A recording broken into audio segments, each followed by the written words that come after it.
ಯಾರಿಗಾದ್ರೂ ಪಟಾಟೋ ಬೇಕು ಅಂದರೆ ಈ ಅಂಗಡಿಯವ್ರನ್ನ ಕಾಂಟ್ಯಾಕ್ಟ್ ಮಾಡಿ ಗೈಸ್. ಮನೆಗೆ ಬರುವಾಗ ಕಬ್ಬಿನ ಹಾಲು ಕೊಡ್ಬಿಟ್ಟು ಬಂದೆ.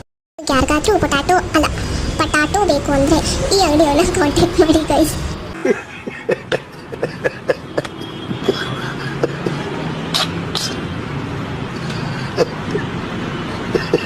ಕಾಲೇಜ್ ರಜೆ ಇರ್ತಲ್ವ ಅವನಿಗೆ, ಅದಕ್ಕೆ ಟ್ರೈನಿಂಗ್ ತಗೊತಾ ಇದ್ದಾನೆ ಹೇಗೆ ದೋಸೆ ಮಾಡೋದು ಅಂತ. ನನಗಿನ್ನ ಚೆನ್ನಾಗೇ ಮಾಡ್ತಾನೆ, ಅದು ಬೇರೆ ವಿಷಯ.